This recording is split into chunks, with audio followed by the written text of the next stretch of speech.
What is up? Hopefully you guys are having a wonderful day. Back here with some more Resident Evil gameplay for you.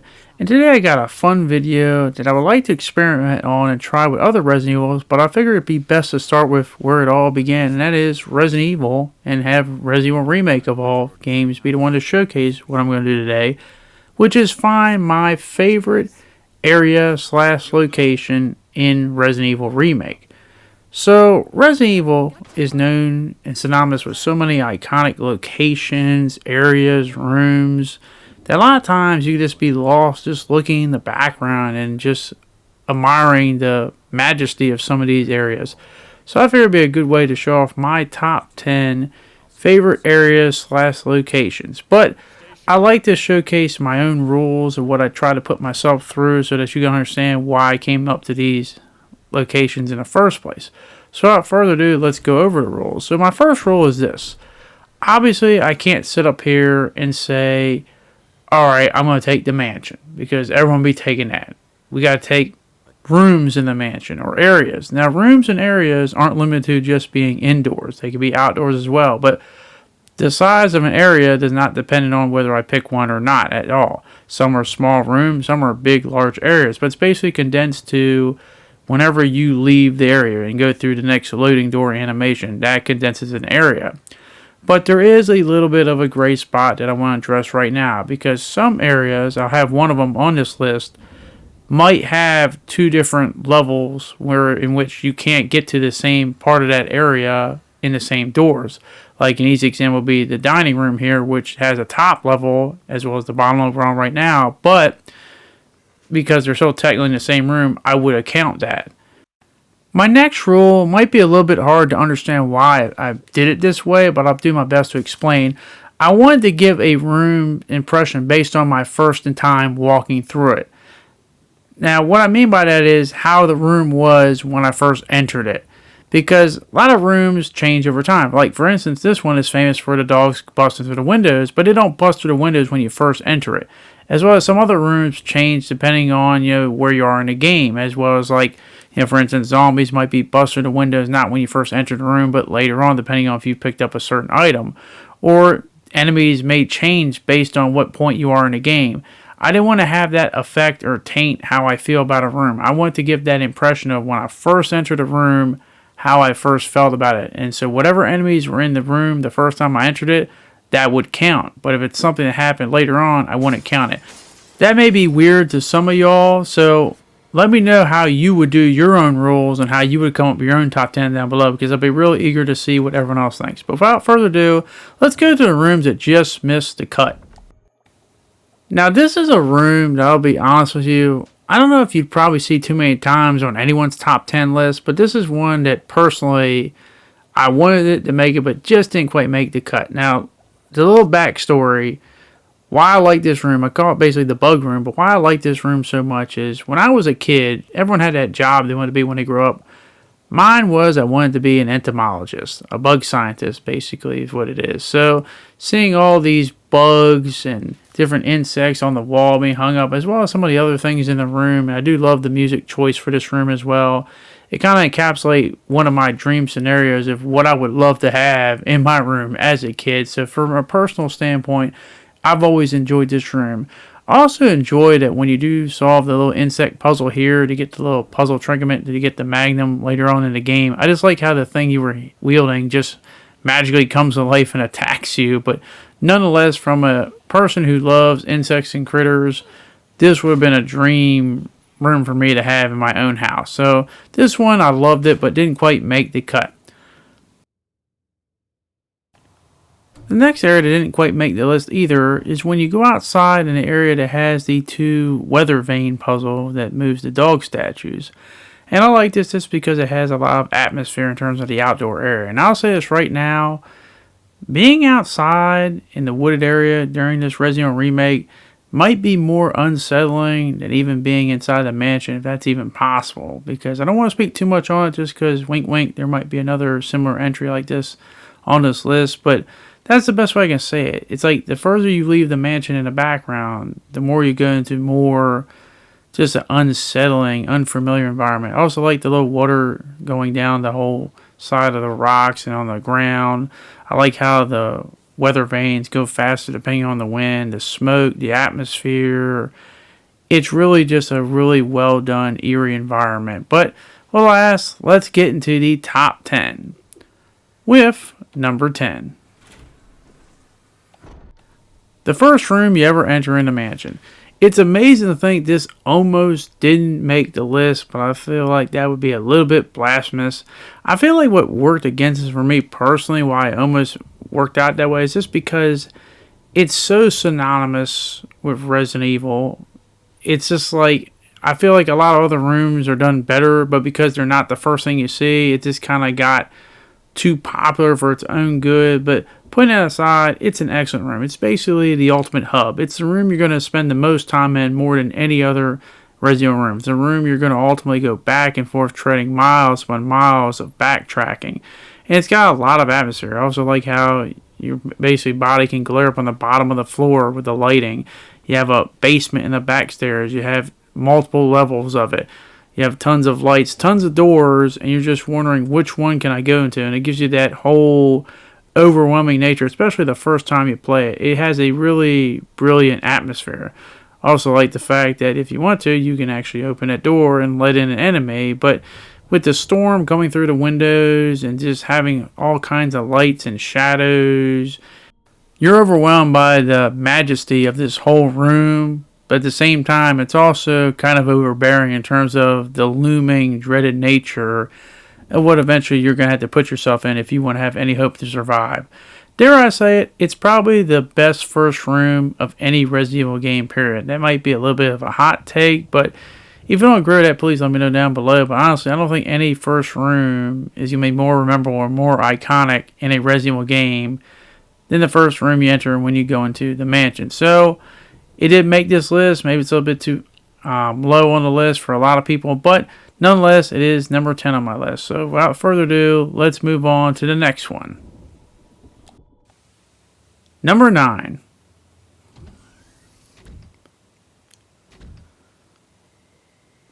The Tyrant Lab. Now, I'm just going to say this right now. After you get to the cutscene, you fight the Tyrant in a boss fight.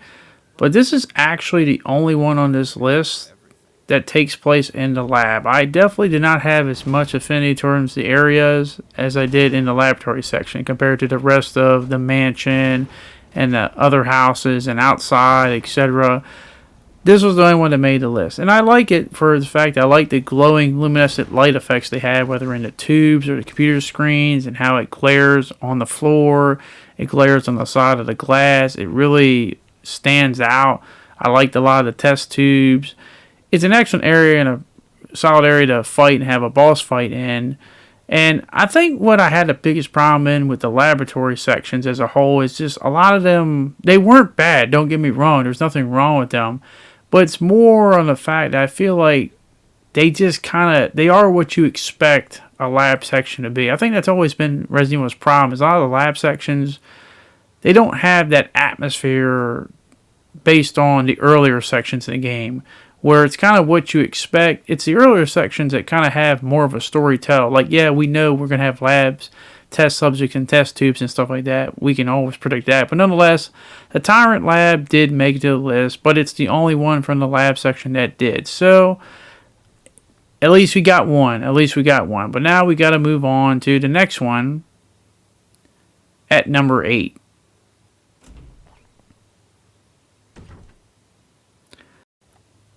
This shot alone might be my favorite shot in the entirety of the game, and that's saying a lot, but I just love it. I love how quiet it is, how the only thing you hear is maybe the sounds of the background, how the shadows kind of move just slightly based on the wind, and how you have these little dust particles. It's very atmospheric. This alone kind of made it on this list by itself, but lucky for us, this whole room is more than just one little perspective, and I also like that front perspective of the camera as soon as you enter the door, and you're going to see me say this a lot. Perspective really gives a lot of atmosphere, but you get a little winding hallway, and I like this long hallway shot here where you see a light source moving, so it looks like a chandelier in the background, and shadow effects. The shadows and the dust particles are really done really well in this game. You kind of got like a cage here, which has a dead body, and it kind of just is nothing going on in this room, but you feel like a lot has already happened in this room. And that's one thing I do like about a lot of areas, is even when there isn't something happening, you kind of have a feeling that this area before you got there had a story to tell. And I love these shots where you go up the staircase and it winds around, the camera changes. It's one of these rooms that has a lot of atmosphere, very quiet, but tells a really deep story even before you got there. So it made the list easily for me. We now get to number 7. And this is where you enter outside and you go into the semi-graveyard / dungeon area. And I love the wind effects in here. I love how it kind of creates its own entity in its own way, where you hear it blowing harder and softer as you walk back and forth in this graveyard. And obviously being a graveyard in this mansion, it's not something you necessarily want to do out of choice, but it definitely adds a very eerie and great atmosphere. And I like how some of the tombstones are knocked over, bent. It's not in a perfect unison. It's all over the place, kind of given to the nature of how this game is and its geography. I like a lot of the light sources. The trees are busted up, broken. But what's cool about this area is, even though it does have a creepy outside atmosphere, once you solve the little arrowhead puzzle here, you also have another area that goes down into this seemingly dungeon area where you have the death mask. And I like this shot in perspective here. You see the dust going when the whole door is sliding out of the way. And I love this perspective of going down these steps. It seems like you're going down to the depths of hell itself. And you hear some little mechanic in the background as you get further inside, and you see wheels turning.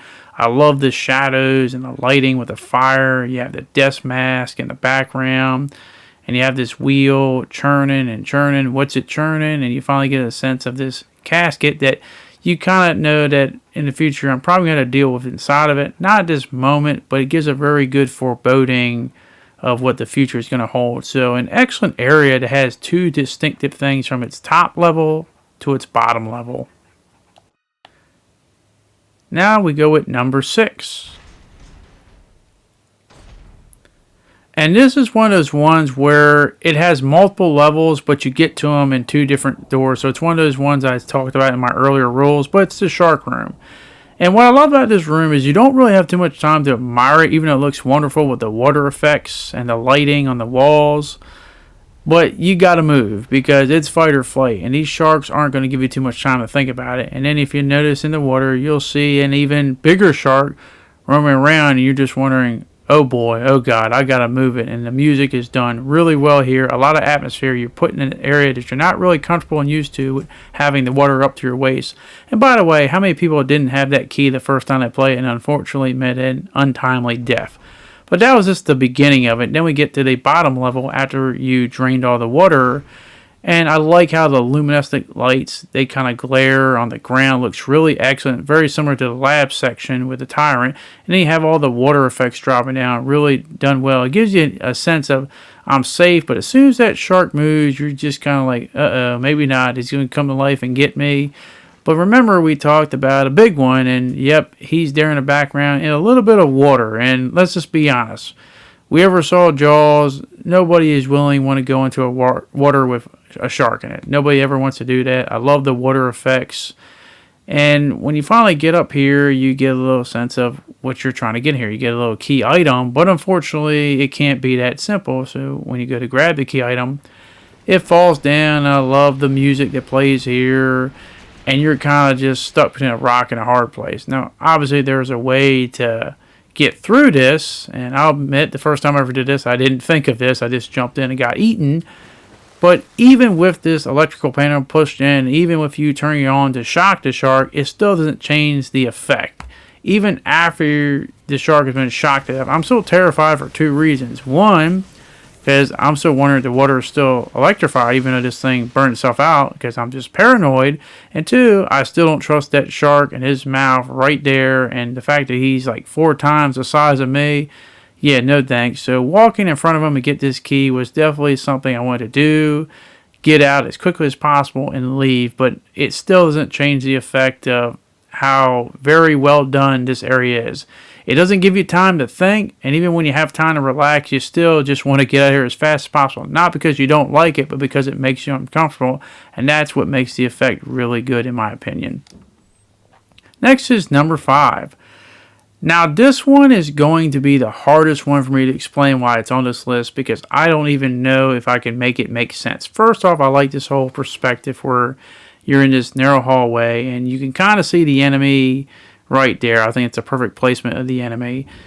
By the way, you see all these pictures on the wall here? Really weird how they're placed, and I'm going to get to that in a minute because there's a big one, there's a lot of small ones here, but nonetheless, you got a chandelier at the top, you got the lighting for the storm, and you got this enemy right here that we got to put down. But I think it's a perfect perspective right here from the top angle. You got a door at the bottom, and you got a winding staircase. Now, as I said before, there's a lot of pictures, and it's what fascinates me about this room so much. As I said, this is a room that maybe a lot of people wouldn't have on their list, but when you get to this next perspective that we're about to look at, maybe you can answer it for me. It's this wall has always fascinated me, where you see all these pictures, and they got a picture seemingly for every possible square inch and angle on this one wall. Now, I'm wondering why it is. What is it about this wall where you had to have so many pictures? It's kind of this like on the side right next to an open window with an excellent perspective from the camera angles and the chandelier. They even have a little dialogue thing where they talk about the faces have been painted out, but it just leads more to the question, why are there so many pictures here on this one specific wall? We have other areas where we have a big portrait here, which makes sense. We'll also have another enemy up top here, which I think adds for another great camera perspectives in a long hallway. But as I said before, you probably won't hear a lot of people say this room is that iconic, and maybe they are. Maybe I'm just out of touch with the Resident Evil community, but it's always fascinated me, and it's this one wall that's always perplexed me. This whole area's got great camera angles, as I said before. You got the whole winding hallway at the top level, the staircase that goes around from the transition from the second floor to the first floor, the great lighting with the storm and the chandelier.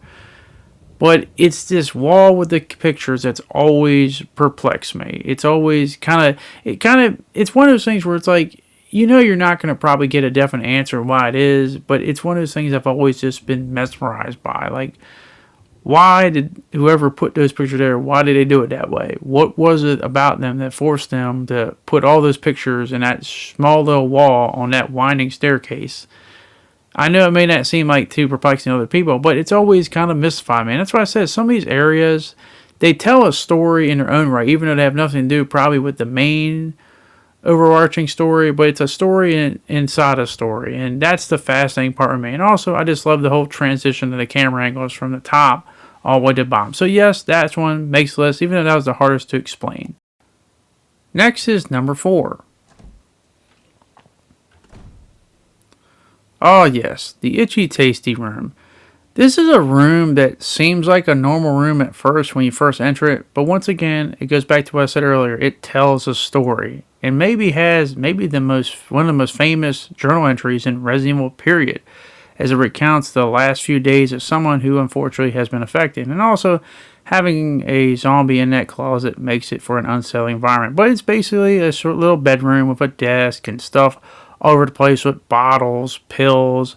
And there is the famous journal itself, The Keeper's Diary, which basically tells its own story. It's cool because there was a recent, live action short little movie done about The Keeper's Diary, which is well done. But it's one of those things where, as I said, this little journal entry basically told an entire tale, and this room is basically where the whole tale took place. And it's a small room, but it proves you don't have to have a big, massive area to tell a really good story. And of course, after you read it and you walk away, the zombie in the closet comes out, and the other zombie that was on the ground comes to life too. So a small little room with a lot of atmosphere, but tells a really impactful and kind of sad story as well, but really well done to encapsulate the horrors of someone who's been infected and knows it and is slowly losing their sanity as the days go by. But yep, iconic little room, a lot of atmosphere, and tells a story. It definitely had to be on this list easily, so it's my number 4 entry. But we gotta move on to the next one. At number 3.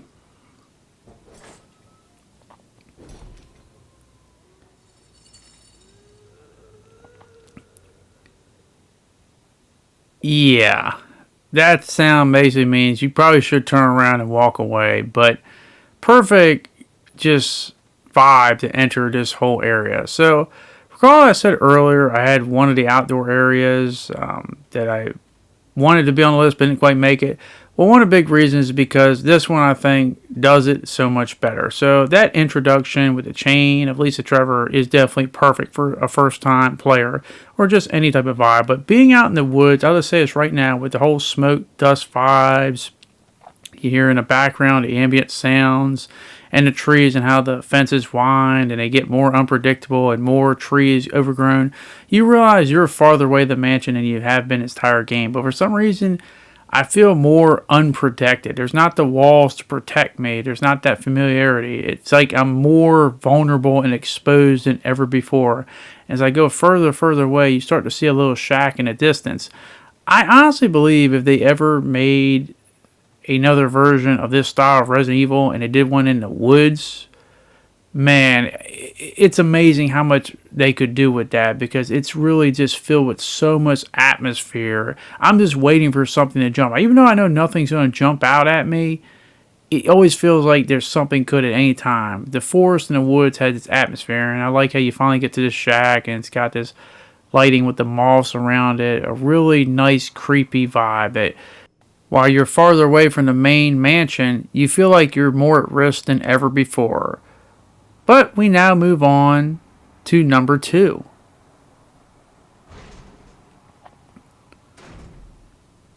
Speaking of Lisa Trevor, this room right here is probably one of the big reasons why a lot of people love Resident Evil Remake.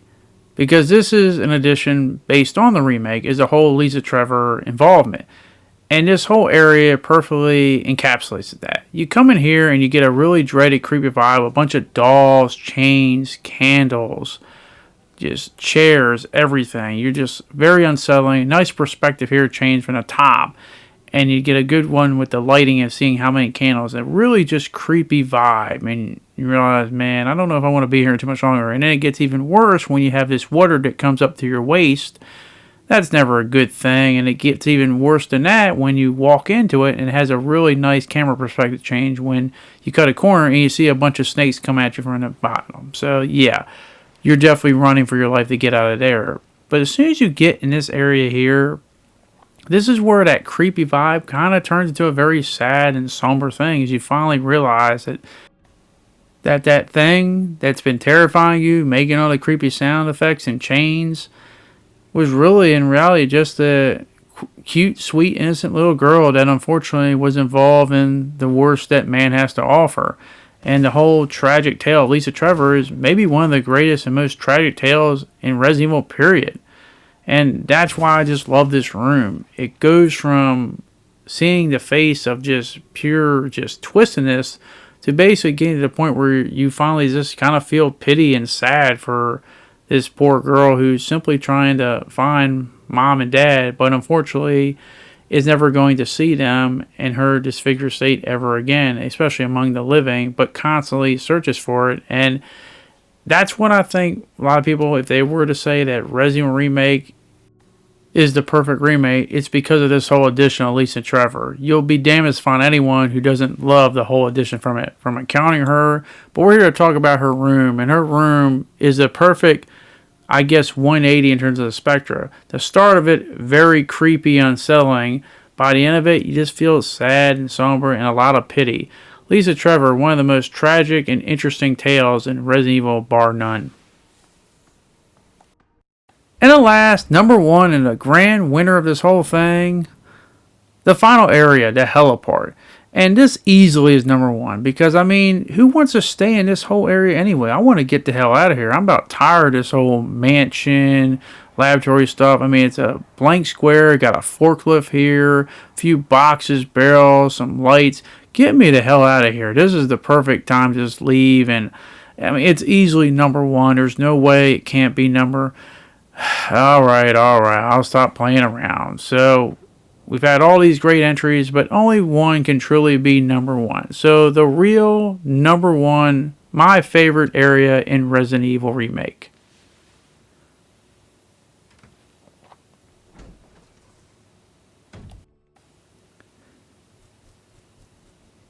I'm going to say this right now. If you had to prove to someone why you believe fixed camera angles is the best perspective of Resident Evil, and you can only use one room to do it, I think this is the room I would choose to make that case. Because that perspective with the spider, as soon as you walk in, it creates an immediate response where you either turning around or you're running forward to get the hell away from it. But what's crazy is once you get through that perspective, you realize this room is really lit. It's basically a room I'd want to hang out with. You have so many things. Like you got a bar down below, bottles. You've got these little colorful sigil vials that basically help you solve a puzzle. You got multiple stairs and perspective, dust all even the way, and you got a nice ass there on the wall, so that's always a good thing, right? You got a pool table. You got so many things that you'd want to be around. This basically describes a room that I think a lot of people that lived in this mansion or worked here would hang out for to have a good time, because there's so much going on here, so much atmosphere. I like the little like gated fence separating it. It's kind of weird to have that, but nonetheless it's there. It's a really nice artistic choice there. You got some darts on the wall, a bunch of photographs, guitars. Like this basically screams like a party room, a room that a lot of people hang out with, and having the spiders there kind of accompany you is a nice added touch themselves. I mean, hey, look at the spiders. He even likes the nice ass, so he's got a little culture there as well. But you got a lot of things going here, and then we go back the way we came. You have a wide open area here, another fence with like plates hanging up. You have more photographs, and you have another dartboard. You have some more like glasses of wine, alcohol. There's so much going on in this room. I like the haziness of it. The lighting's real good. Got a record player. This to me is like the room I want to personally hang out with. Maybe without the spiders, but the way they move and they go on the walls and they shoot their ass at you, I think kind of adds a nice touch. And ultimately, you know, this to me is the room I'm going to remember the most, because it's kind of the room I'd like to hang out in the most. It's such a cool room. It's got a cool vibe to it, multiple different perspectives, and just that first moment when you enter in, it garners that immediate reaction better than I think any room possibly does, as well as having an excellent room. So the pool room is number one for me. But what's cool about this is it gives me a chance to re-explore some of these rooms and really look at them and give my personal takes on them and my personal tastes. But what's awesome is that these are my rules and my opinions. What's cool about the Resident Evil community is everyone has a lot of opinions and different rules they will apply to themselves. So I want to hear your guys' opinions and how you would judge it. If I told you Resident Evil Remake, find the 10 best rooms / locations in the game based on how you feel, how would you judge it? How would you do it? What rules would you apply to yourself? You know, would you limit it to just one room? Is there other things you would take on? Or are you someone that's like, you know, I think half the battle is rooms that change over time? Because that was the big one I made up in the beginning, and I definitely do understand that, and I have no problem with that. But let me know down below how you would rank them, because I feel like it's one of those lists where, depending on who you're asking, you're going to get multiple different answers, but that's what makes it fun. But this is something I did really enjoy, and I know it's right before Resident Evil Requiem comes out, but after the Requiem buzz dies down, I would like to explore other Resident Evil games and do similar lists like this, because I feel like Resident Evil and atmosphere go hand in hand with the locations they have. But that is going to be it. Hopefully you guys did enjoy this video, and hopefully I can see you guys back on the next one. Thank you very much for watching. Hope you guys enjoy the rest of your day, and I hope to see you all later. Peace.